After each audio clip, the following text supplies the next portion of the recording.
And now from Washington, the Inside Scoop. All the news the government does not want you to hear.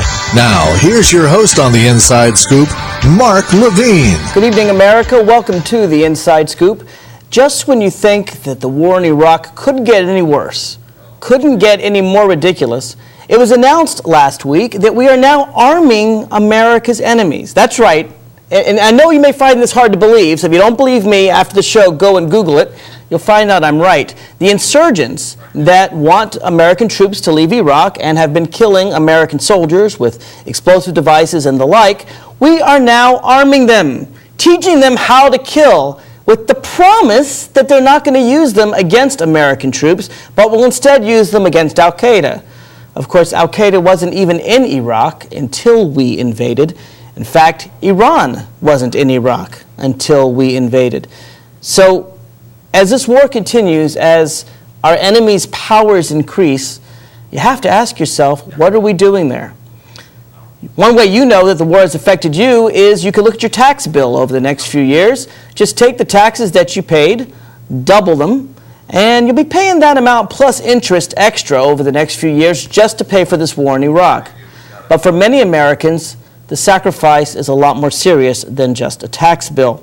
For the veterans who joined the fight, most out of pure patriotism, wanting to defend their country, it's been pretty terrible, actually. We have 3,500 veterans dead, American forces dead. We have 20,000 wounded. We have hundreds of thousands of Iraqi civilians dead. Millions of Iraqis have left the country. And you have to ask yourself at the end of the day, what are we fighting for? Well, one such veteran is with me today. His name is Adam Kokesh. He's with the organization Iraq Veterans Against the War, and I invite him here to share his experiences in Iraq and to tell his story.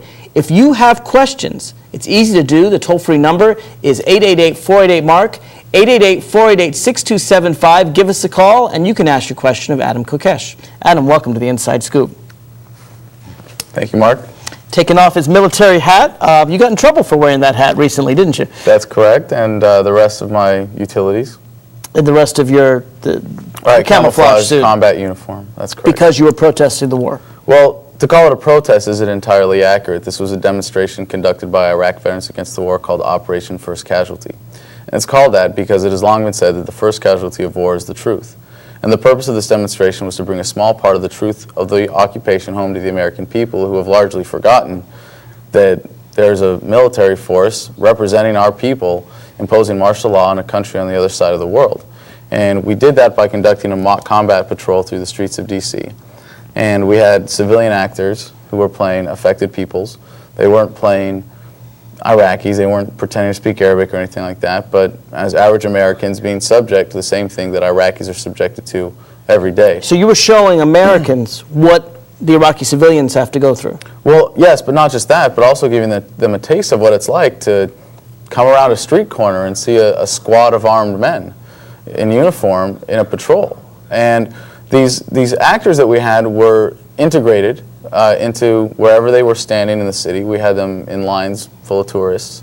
We had them in parks and so on, and we would randomly accost them, search them, zip cuff them, and put sandbags over their heads. Now, these were willing victims. These are our actors, okay, yes. All right, okay. I just want to make sure you're not going around accosting America. I hope you're not doing to Americans what we're doing to Iraqi citizens. But I guess people were astounded. We leave that to our government. Yeah, exactly. I think people are probably astounded by this bit of street theater, right? I mean, they come and they see someone grab someone and accost them and search them. That's correct. I assume everyone pretty much stared and... The reactions were what we expected. They were appropriate. People were shocked. There was a lot of people who were just entertained by it, of course, but we had... Did they know what you were doing? Well, we had a number of people surrounding the activities and the squad itself, distributing flyers, explaining that we were Iraq Veterans Against the War, and made it clear that we were representing ourselves and our organization. And in the spirit of that, I removed my name tapes and my rank insignia from my uniform. But it wasn't to cover my back or anything, and as it turns out, the military still found that to be against their regulations. And they, in fact, want to revoke your honorable discharge. That's correct. I was, well, the first thing I got was an email of warning from Major White of the Marine Corps Mobilization Command telling me although the events that you have taken interest in, pale in comparison to this issue, I've been ordered, I'm investigating your case. Please email me or call back to acknowledge your rights and responsibilities, blah, blah, blah. And now, you're no longer in the Marines, right? That's correct. I'm in the inactive reserve. So technically I'm still under contract, but when people leave active duty and go to the IR, they call it getting out of the Marines. Right. And your name is on the list, and your obligation to the military is to maintain a valid address and to respond if called back to active duty, literally as it says in all the documentation, in case of emergency. When do your 2 years end in active duty? Well, it's a lot less than that for me, actually, because when I volunteered to go back to Iraq the second time, which I didn't end up doing, I volunteered for a year of active duty, and that went past the end of my 6 years. But that 6 years reserve was after a year in the delayed entry program, which counted against my IR time. This is all very technical. Right. I'll tell you what, let me go back to the beginning of your story, because I think it's very interesting to see how a guy like you gets in the military in the first place. Most Americans today don't serve. We're not living in a time of the draft like Vietnam. Even our president, when he was drafted, went AWOL in the National Guard. So most Americans avoid doing what you did. I want to find out what makes you tick. So how did you get involved in the military to begin with? Well, I think the real experience that planted the seed for me was something called devil pups. Marines were called devil dogs. Devil pups. We have a junior boot camp program. It's 2 weeks long. It's something they send kids to instead of juvie, but of course I went voluntarily at the time. Instead of juvenile detention. But I was innocent at the time. Okay. Everything I did after that, they could have sent me to juvie, didn't send me back to devil pups, of course. Well, what'd you do afterwards? Well, I was kicked out of high school for possession of alcohol. Possession of alcohol, right. Okay. But this was suggested. If that were a major crime, our president would be in jail for a very long time. But anyway. We can only hope. That's another issue. So you, at age 14, were enticed to be in this devil pups. Well, it was a friend of my parents that suggested it to me, and he was a former Marine officer who served during the Vietnam era, and he's a very gung-ho veteran who goes to all these veterans events and things like that, and is a big supporter of the devil pups program himself. And his nickname, as I found out from all his veterans friends, is No Combat Pat.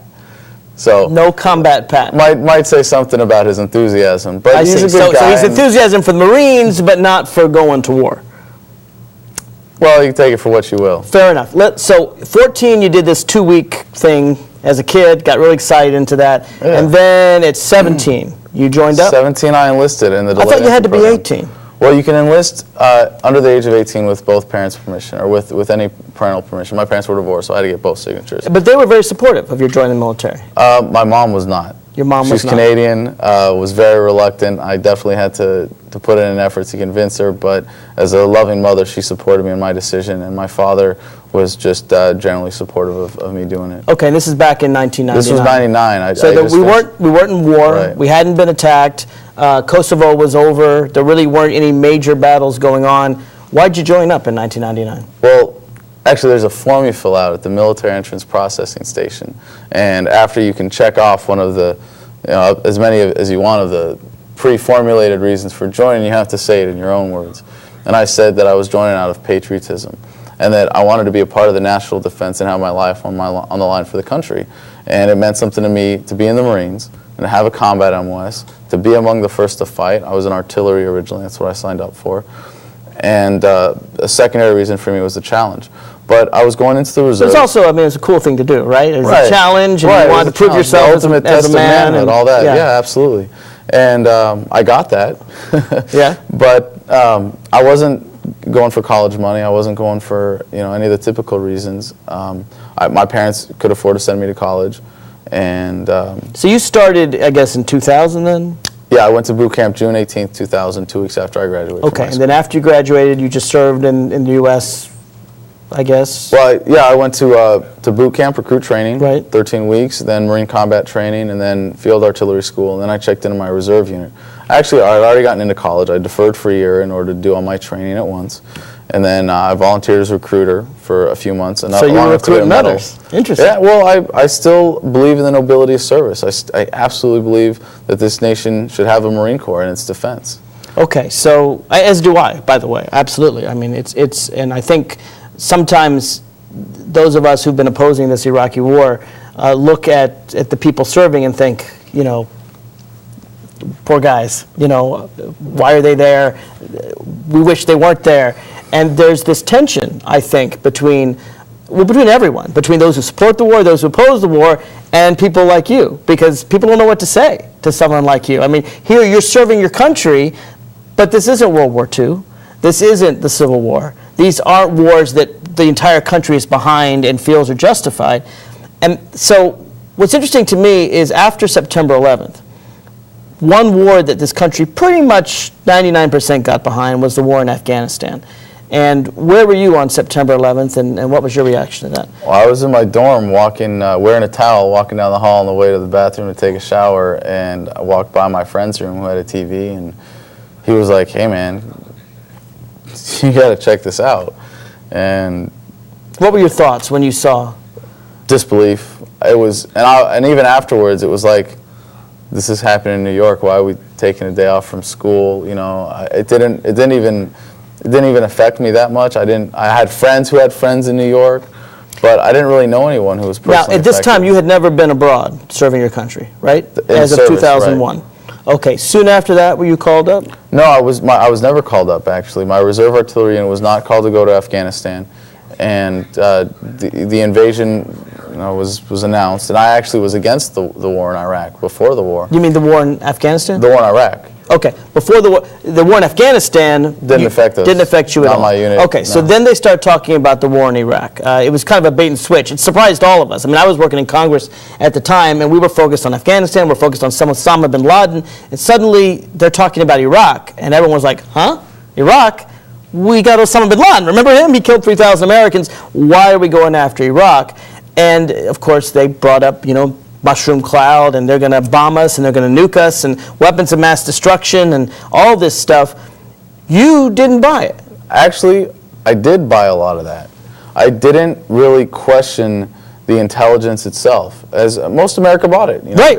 And I just, as a libertarian, someone who believes in a non-interventionist foreign policy, as a fiscal conservative, it was like, all right, he's a bad guy, maybe a threat, but is it worth what it's going to take to... He's not going around killing Americans. Yeah, we're going to steamroll the military, We're not going to lose a lot of lives in the invasion. I knew that.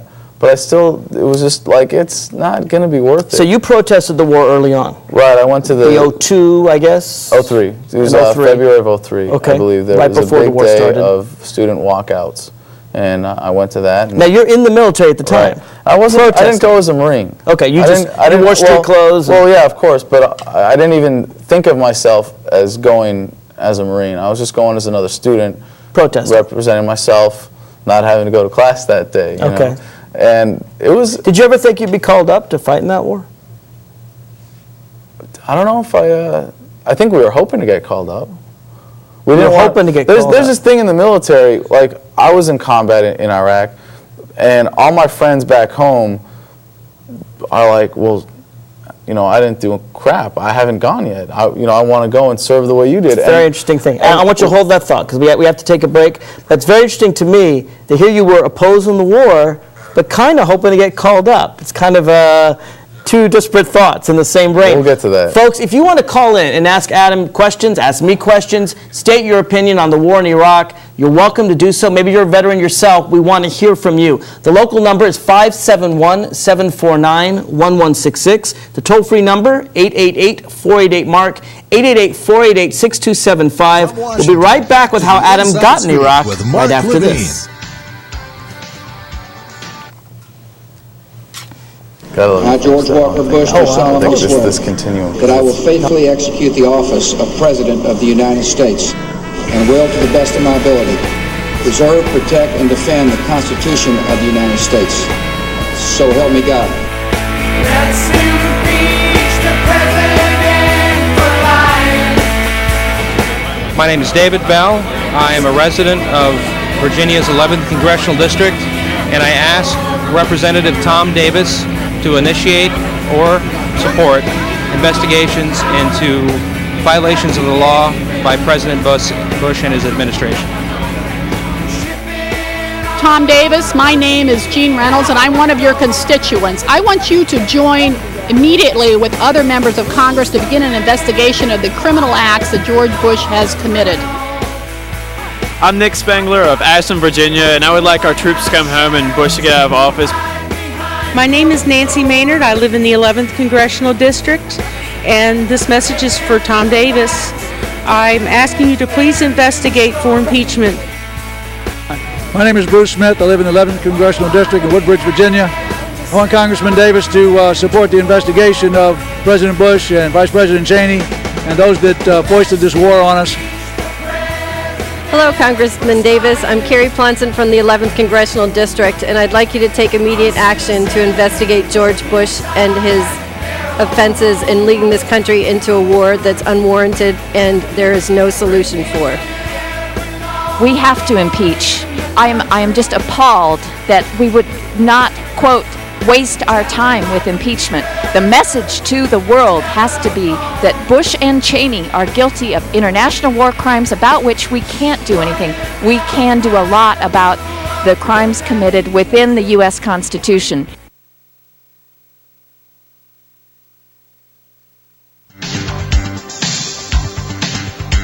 From Washington, back to the Inside Scoop with Mark Levine. Welcome back to the Inside Scoop. I'm your host, Mark Levine, former congressional attorney. My guest today is Adam Kokesh. He is with the group Iraq Veterans Against the War. But what's more interesting is really his story, his personal story, how he got in the Marines to begin with, what he did in Iraq, and how he ended up really working hard to fight the war in Iraq. If you want to call in and ask Adam a question, I want to encourage you to do that. It's easy to do. Remember these numbers. Just remember the toll-free number. It's the easiest number to remember. 888-488-MARK. 888-488-6275. Adam, you were telling me before the break about when you were opposed to the war with Iraq when we first began it, but then you were kind of hoping you'd be called up. Well, how do you handle that disconnect? There's an interesting dynamic among people who have signed up to go into combat, who have signed up willingly, knowingly, taken on a combat MOS. And this mentality is especially prevalent in the Marine Corps. And as I was saying, I went to Iraq and I was in combat. All my friends were like, well, you can't thank me for my service. You know, I haven't even gone yet. And I was thinking, well, you can't thank me for my service. I mean, my friend here got a Purple Heart. And when I was looking to go back to Iraq, I was actually thinking, I want to go back to get a Purple Heart. Now, you tell any mental health professional outside of the military that that's why you're doing it, you would be committed. Inside the Marine Corps, that's pretty typical. But the guy with the Purple Heart... Because you're there because you want some of the honor, the glory, serving your country, and... Well, once you get on this track, it's a different way of thinking. Like the guy with the Purple Heart, he says, well, you can't thank me, I didn't do crap. The guy standing next to me, when that mortar landed, he didn't even make it home except in a box. So and that's like the highest goal. You get on that continuum, and it's a death wish. And it's part of being a gung-ho Marine. It's part of recognizing, really taking to heart, that is the ultimate sacrifice and that there's a nobility in that. Well, there is a nobility in sacrifice, but at the same time, as John Kerry famously said some 30 years ago, how can you be the last man to die for a mistake? I mean, it's one thing to sacrifice. There are any number of noble causes the United States has fought. I mean, certainly World War II comes to mind. The Civil War, fighting for the Union comes to mind. But fighting in Iraq, it's noble to watch someone sacrifice, but then I see these lives, and they're just destroyed. Washington Post today's newspaper, talks about the war inside. And there's a person, this is Jeans Cruz, a former Army specialist who saw combat in Iraq, and he has post-traumatic stress disorder, and the troops have all kinds of mental health problems. It's very interesting to me, this disconnect between you were opposed to the war from the very beginning. Most Americans weren't. Most Americans were tricked, if you will, into believing this weapons of mass destruction. You were opposed from the beginning. Well, I didn't go to the war. And yet... I was there for the occupation. And after the war, I saw that what we were doing was cleaning up our mess. And I actually was quite proud of that. I thought that what we were doing was responsible foreign policy. And really, honoring our obligation to the people of Iraq. And I really thought... In other words, once we were there, once we got rid of Saddam Hussein, We got to, as Colin Powell said, if you break it, you bought it. We've got to fix the pieces. Well, and at first I really bought that, and when I volunteered to go with the Civil Affairs Unit. When did you volunteer? It was, December in 2003 I made the decision to drive out of school and So you didn't have to go to Iraq? Right. My unit wasn't getting called up. I went out of my way to volunteer because I thought that what we were doing at that point was a really noble cause. And it was to rebuild a country and create democracy? Yeah. Well, to give it a proper chance of autonomy at least, and the American idea of that is to start it off with a democracy. Okay, so you decide December 03 to leave school, to do your duty, to go, to join, to help the occupation of Iraq. You get there February 04, and you're sent to Fallujah. Right. Why Fallujah? Well, that's where they send Marines. You didn't have a choice. But why were they sending Marines to Fallujah at that time? Well, they gave Marines all Anbar province, the most dangerous part of the country, of course, which includes most of the Sunni Triangle. But I got activated 2 weeks before we were deploying, and I got a crash course in civil affairs. I was really excited to find out exactly what it meant to be in civil affairs. What does it mean? Well, we're going to be interacting with the Iraqi people, shaking hands, kissing babies. Yeah, but you don't speak Arabic, do you? I do now. Okay, but you didn't rebuilding. Well, I learned because of that. We were going to be rebuilding schools, mosques, clinics, doing water projects, all the infrastructure. Kind of what the Peace Corps does, actually. Well, should be doing, but I was really excited because I was like, everything President Bush said we were doing on TV was what we are going to be doing, and I was like, wow. We are going to be You'll be the heroes. Tip of the spear. We are going to rebuild Iraq. We're going to be the guys on the ground facing combat to do it. Yeah. You'll be like the troops after World War II who go in, get rid of the Nazis, and then help rebuild the country. Exactly. I really believed in that. And when I got there, it was kind of a different story. What was the different story? You weren't doing that? Well, we were doing that. But we were 6-man teams attached to battalions or regiments of grunts, of infantrymen. And the entire command structure is the traditional infantry structure, where a battalion has an area of responsibility, and the regiment has the area of responsibility for all the battalions, and the division has their area of responsibility for all the regiments. And that Very means what? traditional military. So they didn't go to your civil affairs people? Or? Well, we had to, in the Fallujah area, you couldn't go anywhere without 6 vehicles, 6 Humvees with machine guns, let alone a mere 6 Marines. So you're like, hi, I want to help rebuild your sewers, only you got 6 tanks around you. Well, not just that, but we couldn't even get the infantry commanders to let us tag along on their convoys often. We had to beg to get out to do our missions, and we found ourselves constantly justifying our existence. In fact... So nobody wanted you to be there? Well, we came up with a slogan to sell ourselves to the infantry commanders, and it was, we care so that you don't have to.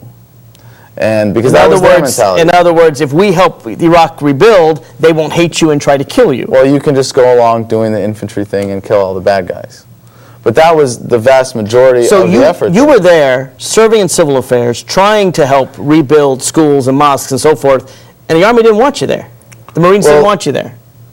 Well, they did. It was a continuous debate within the Marine Corps what our position should be, and we had to fight to justify our existence often. Did you get to rebuild mosques and schools? Yeah, we did, but we did it on, and I did my best, and I learned Arabic to be better at my job. I ended up running a checkpoint at a civil military ops center without a translator for a while, which was quite a feat. I ended up getting a medal for that and a couple other things.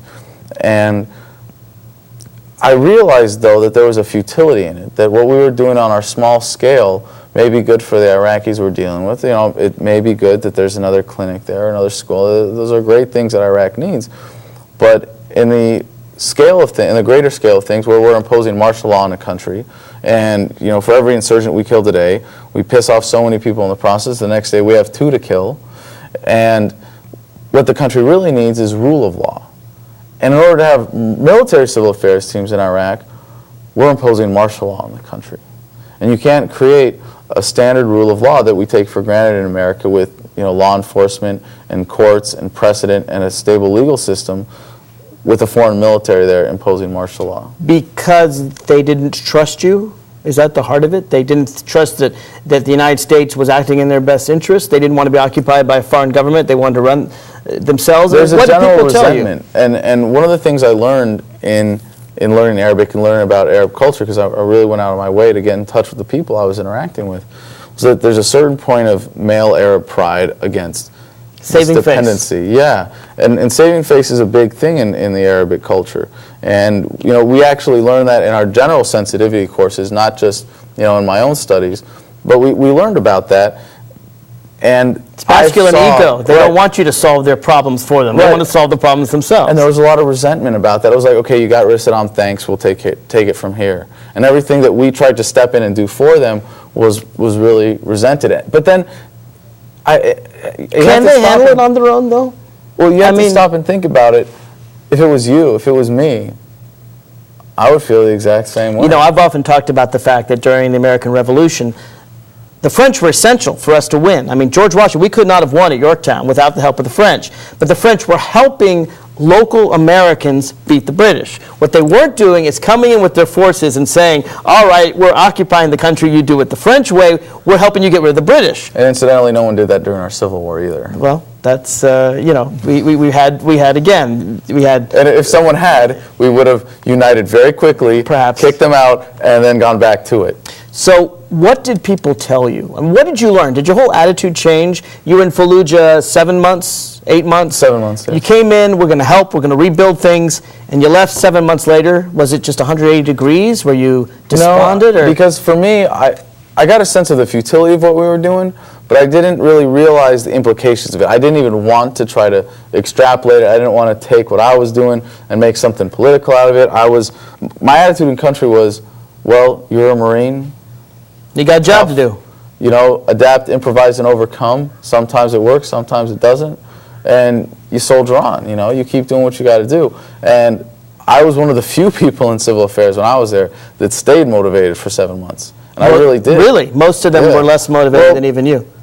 A lot of guys got burned out after because they were trying to help people and people were saying, we don't want your help? That's part of it, but they got a sense of the futility of it, and then they got just pissed off at the people, At the Iraqi people for refusing to be grateful. That's part of it, for being awkward and cooperating, for continuing to shoot at us every day, for seeing that, we build 100 schools and 100 mosques and so on, and did you ever find that people are shooting at us? The same people you were helping turned around to shoot at you, or were they different groups of people? Well, there's a really interesting story about that in Fallujah, but part of what we were doing at my Civil Military Ops Center was arranging for the Fallujah Brigade. And this was after the siege of Fallujah in April, where, as you know, 4 Blackwater security agents were killed. I do want to talk about that. We have to go to another break, but I want to talk about your changes in Fallujah over 7 months. Right in the middle of it, the Blackwater contractors seem to have turned the war into a whole new direction. And so I want to talk about your personal experience there and what you learned from that. Folks, if you want to join in this discussion, it's easy to do. Just give us a call. The toll-free number is 888-488-MARK, 888-488-MARK. Ask Adam Kokesh any question you want. Challenge him. That's what this is all about. We'll be right back after this.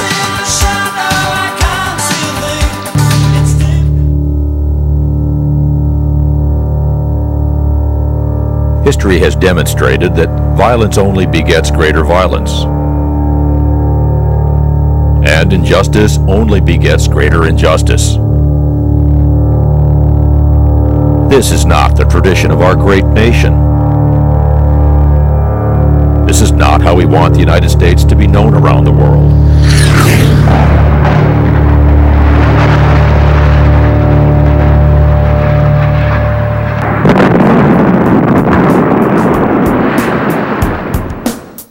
We have another tradition that we think ought to prevail.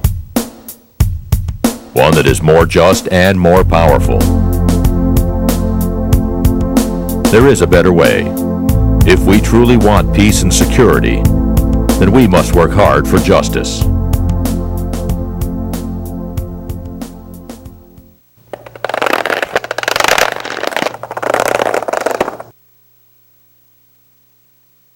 If you're concerned that we've become a nation whose national policies are grounded in beliefs that are centered on a line embedded in BS, then don't miss Escape from Orwellianation, a talk show in which concerned regular citizens like you and me, not self-serving media spinmeisters, wade through the barrage of newspeak and doublethink that pollutes public discourse today. Big brother, big business, big media, and the big national parties who collude to keep we the people afraid and in the dark would prefer that you not watch. Show them who's in charge. Tune in to Escape from Orwellianation right here on Channel 10.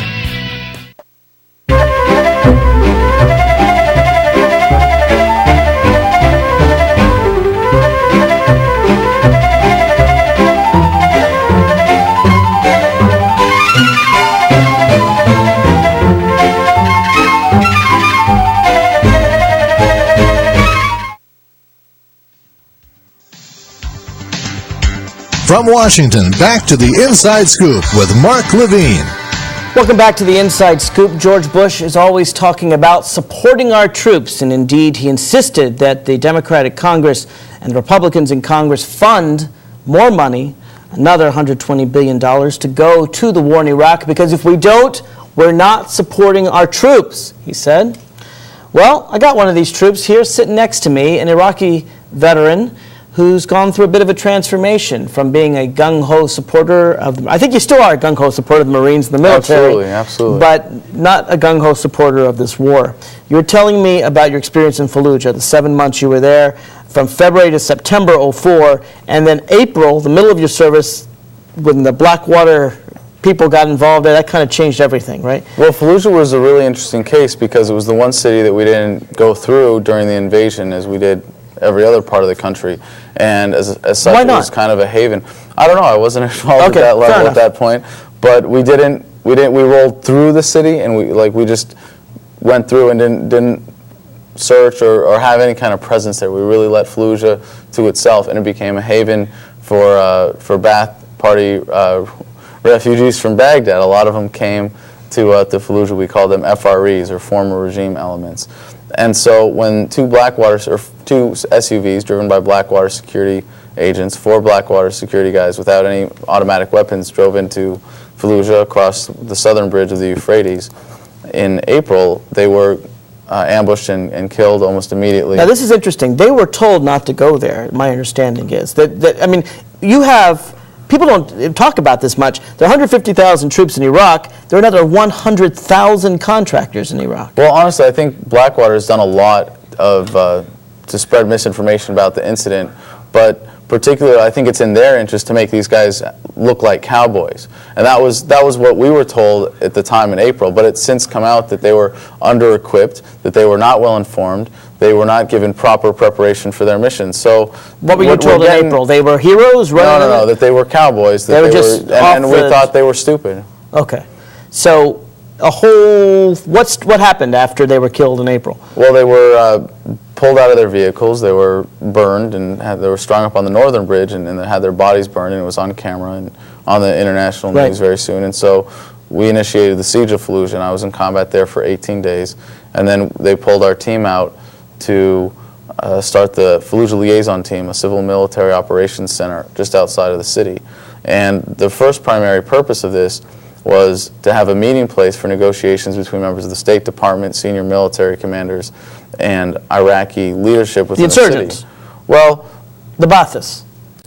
Essentially, yes. Okay. But we called them the mayor and the city council. And in order to, what we did was create something called the Fallujah Brigade. And we handed over the security for Fallujah to the brigade. And it was run by a lot of former regime generals. You gave Saddam Hussein's men control of Fallujah? Pretty much. Why? Well, they had sworn allegiance. Well, it wasn't my idea. Well, I didn't say it was your idea. I'm not blaming you, Adam. Go ahead. I don't know why that happened, but I think part of it was that we knew we didn't want to go through the city. The war was starting to, or the occupation was starting to look a lot less popular than the war at that point. And I think George Bush was running for re-election. Right, they were trying to avoid any mass casualties as did occur during that siege. I mean, that was big headlines in April. But to really fix the problem and go through the city, would have been a lot worse. So we created the Fallujah Brigade, and it became clear to us by June 28th, the handover of power in Iraq, that we were pretty much arming and equipping the insurgency. There were a few upstanding elements. You were giving arms to the mayor of Fallujah, who was a former Ba'athist, regime generals, yeah. A former regime generals who was just passing it on to people who would use those arms against American soldiers. Well, there were a few upright elements within the Fallujah Brigade. We also had the Fallujah Highway Patrol, which was very upright, very upstanding, who supported us throughout the entire time and really stood behind their rhetoric that was in alignment with supporting the interim government and things like that. But most weren't. And they actually really went out of their way to kick some butt on our behalf, and they were taking down insurgents in the streets. This is a very small elite group, the Fallujah Highway Patrol. And there was also a commander of one of the Iraqi Civil Defense Corps battalions who was very upright and very... how do you know who are the good guys and who are the bad guys? I mean... We know they're the good guys because they're the ones that get captured, tortured, and killed. And that's what happened to him and another commander of an ICDC battalion who was part of the Fallujah Brigade. So these good guys helping America were captured by the Fallujah mayor and using weapons that America gave him. That's correct. To well, I kill can't allies. put this on the mayor himself. Well, but the people, the insurgents former within Fallujah kidnapped him, tortured him. They attempted to get a confession out of him. This one in particular, who was a man I have a great amount of respect for. We ended up making a memorial tribute to him. We had one of our giant concrete barriers with a mural of him put on the highway between Fallujah and Baghdad to say that, I believe it said, he stood up for your freedoms and for this he was martyred. Or something to that effect. But how do you deal with that? I mean, here you're trying to help the Iraqi people set up a democracy, and at least the majority, was it the majority of the people in Fallujah, or was it this Ba'athist elements? I mean, later on, after, I guess, Bush's election, you went into Fallujah, right? Right. Well, it's hard to say, who in Fallujah was what, because a lot of people left the city. I mean, it was originally about 500,000, and, we decimated it. But between April and the first battle and the second battle in September, hundreds of thousands left the city. So the only ones that were left were the people who wanted to fight.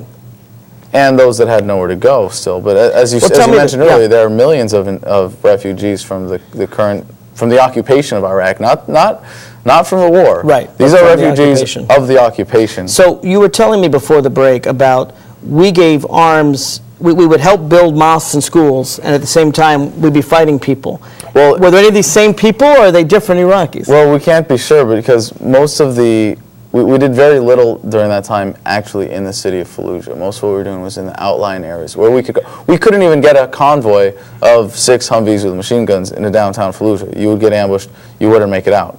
They controlled the territory. Right. Well, they eventually sent in a couple of controlled joint convoys with tanks, and it was all for show. But then... For show for the American media? Pretty much, yeah. And the Fallujah Brigade played along, actually, at that point, to make it look like they were cooperating in order to maintain their power.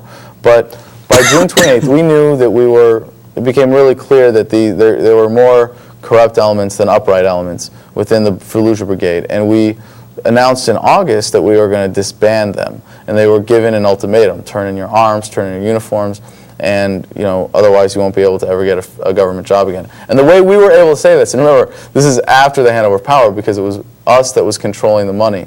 We were issuing ID cards for all these personnel, actually at my facility, and they were getting paid. We were controlling who was the Iraqi government. By the American military. So we were paying the insurgents, and they were turning against us, and we said, hey, we're not going to pay you anymore if you don't stop killing us. Right. That seems reasonable. So what happened in August? Did they turn themselves in? A number of the police force did, but it was much smaller, of course, than the total force that was part of the Fallujah Brigade. And then what happened?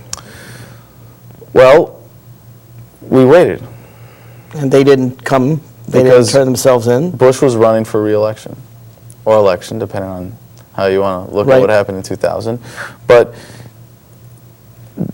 Marines were dying every day in the area around Fallujah because of what we were doing in Fallujah and with the Fallujah Brigade. But it's not a headline. It's just something that the American people can ignore as they continue to, because it'll never be on the front page.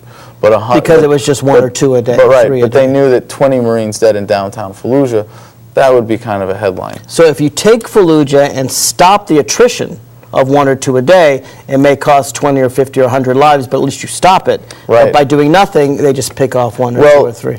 A lot of Marines died between July and when we finally went through November that wouldn't have had to otherwise. But also, the insurgents aren't dumb. When we told them in August that we were dissolving the Fallujah Brigade, they knew it was coming.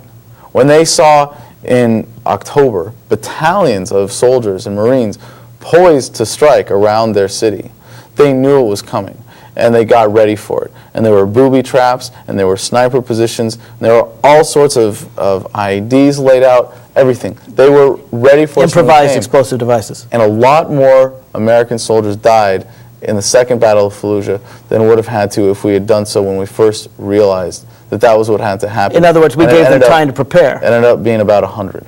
So we gave them time to prepare and get ready for us, and that made the battle tougher. And the really sad part is that Bush knew that he could get away with putting all these battalions all around the city. The insurgents knew, and the American people didn't. They knew we were planning that battle, but the American people didn't know.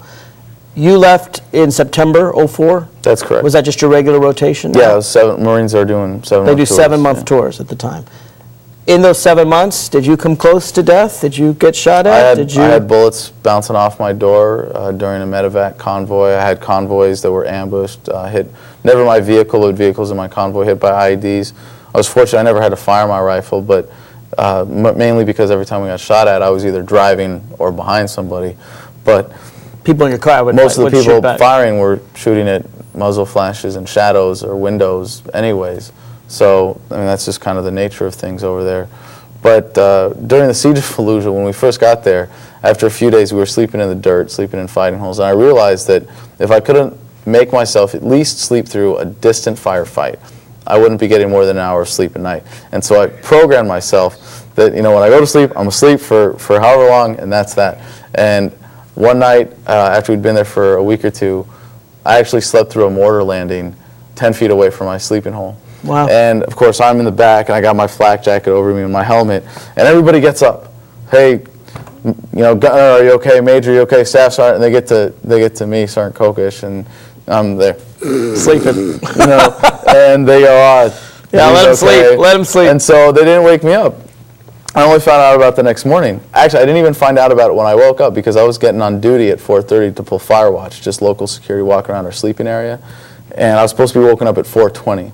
And I was so programmed, I woke up on my own at 4:15 and started getting dressed. By the time the guy came to wake me up at 4:20, I was ready. Tell me this. After you got back from Fallujah, you said you applied to go a second time in Iraq? That's correct, yeah. When was that? After I graduated from college, December '05. December '05. So you were home for a year and a half, a year and 3 months after Fallujah. In that 15 months or so, what were your thoughts about the war, about what your experience, and then you volunteered to go back? Right. Why is that?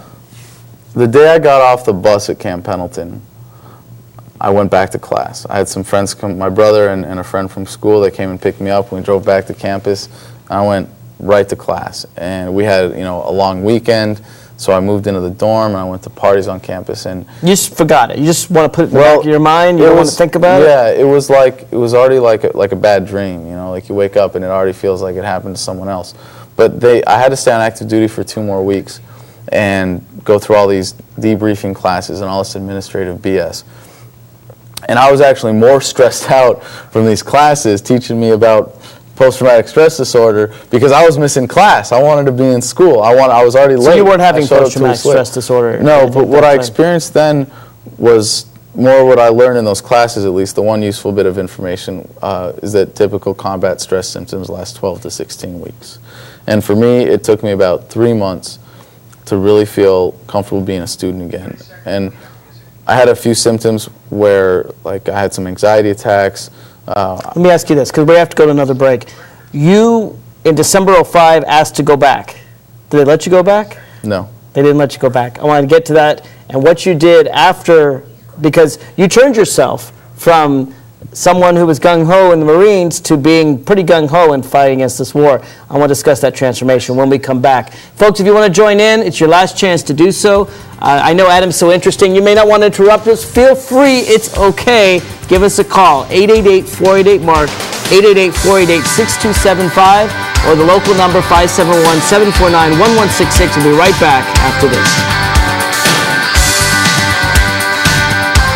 I, George Walker Bush, do solemnly swear that I will faithfully execute the office of President of the United States and will, to the best of my ability, preserve, protect, and defend the Constitution of the United States. So help me God. Let's impeach the president for lying. My name is David Bell. I am a resident of Virginia's 11th Congressional District, and I ask Representative Tom Davis to initiate or support investigations into violations of the law by President Bush and his administration. Tom Davis, my name is Jean Reynolds, and I'm one of your constituents. I want you to join immediately with other members of Congress to begin an investigation of the criminal acts that George Bush has committed. I'm Nick Spengler of Ashland, Virginia, and I would like our troops to come home and Bush to get out of office. My name is Nancy Maynard. I live in the 11th Congressional District, and this message is for Tom Davis. I'm asking you to please investigate for impeachment. My name is Bruce Smith. I live in the 11th Congressional District in Woodbridge, Virginia. I want Congressman Davis to support the investigation of President Bush and Vice President Cheney and those that foisted this war on us. Hello, Congressman Davis. I'm Carrie Plonson from the 11th Congressional District, and I'd like you to take immediate action to investigate George Bush and his offenses in leading this country into a war that's unwarranted and there is no solution for. We have to impeach. I am just appalled that we would not, quote, waste our time with impeachment. The message to the world has to be that Bush and Cheney are guilty of international war crimes about which we can't do anything.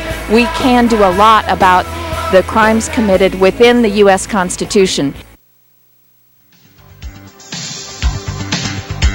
From Washington, back to the Inside Scoop with Mark Levine.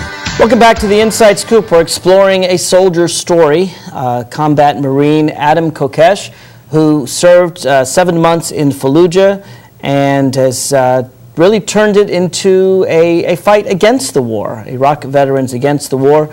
We were talking before the break, Adam, about the post-traumatic stress syndrome that some veterans suffer, about the care, the combat stress. Again, today's Washington Post has 4 full pages. We have the front page and 3 full pages inside. This is a picture of Gene's cruise, and the headline is "Troops Haunted by War Struggle to Get Care." And apparently it's very, very difficult to get this kind of care, particularly if you don't have the money to do it. Tell me about combat stress. Well, as you said, it's hard to get care. It's one of the things we're fighting for with Iraq Veterans Against the War, full funding of the Department of Veterans Affairs. But for me, when I came home, I didn't even allow myself to get into PTSD because I didn't want to think about my experiences in a way that would have that kind of emotional reaction. Denial. Just forget, denial, put apart. Marine Corps professionalism. And for me, when I came back, I had combat stress, which is distinctly different because it's much more superficial and about habitual things.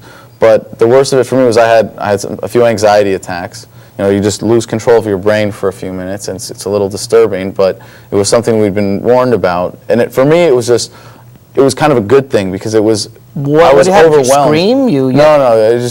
You lose control of your brain and you just shut down. It's more of You just shut down. And it's more of an internal thing than an external thing. So people don't even realize it's going on, maybe.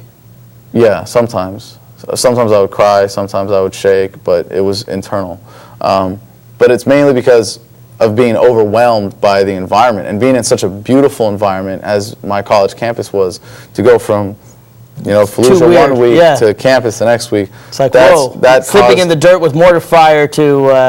that caused the anxiety for me. The other things were that I would wake up early, well before my alarm, and feel a strange sense of urgency, like I had to be somewhere and not be able to go back to sleep. This, again, more pages from the article. For vets with mental scars, healing can be hard to find. Some of the quotes here. I've shot kids. I've had to kill kids. Sometimes I look at my son and think like I've killed a kid his age. Obviously, some of these veterans have gone through horrors that worse than you've gone through. Absolutely. They've had to shoot their guns and so forth. What I saw of combat was just a taste, just very, very mild compared to what some of the troops are going through, and I'm very, very respectful of that. And they have post-traumatic stress disorder. Now, you haven't suffered from that, or have you? Well, I have in a different way than most people do. But there was one other interesting symptom for me of combat stress, and that was we all carried sidearms in Iraq. We'd all been told the story of the Army captain in civil affairs who had been shot with his own pistol because a kid snuck up from him from behind and pulled it out and shot him in the face with it.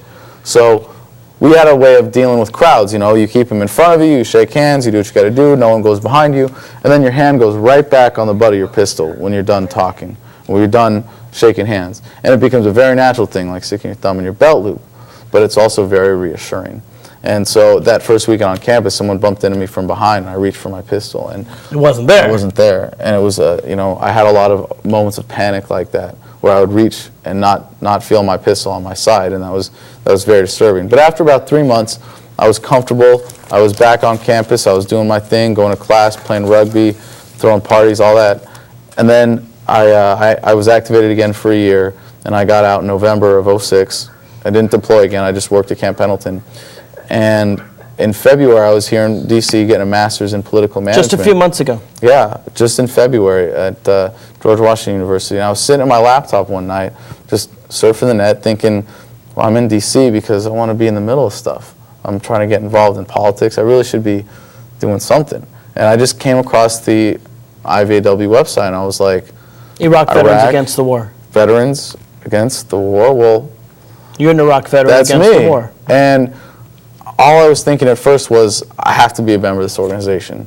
I wasn't thinking about speaking out or going to protests or demonstrations or anything. It was just, my name's got to be on that list. You know, if it's going to be on any list, it's got to be on that list. I got to be a member.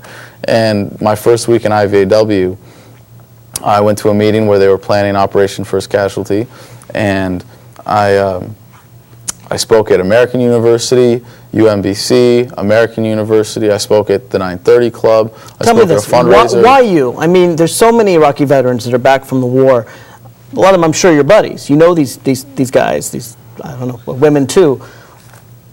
What is their reaction? Is it, I want to forget about it? Is it, I want to support the troops, so I want this war to continue? Is it, you know, hey, Adam, you know, I support what you're doing, but I can't do that? What do other people say, other veterans, when they see you?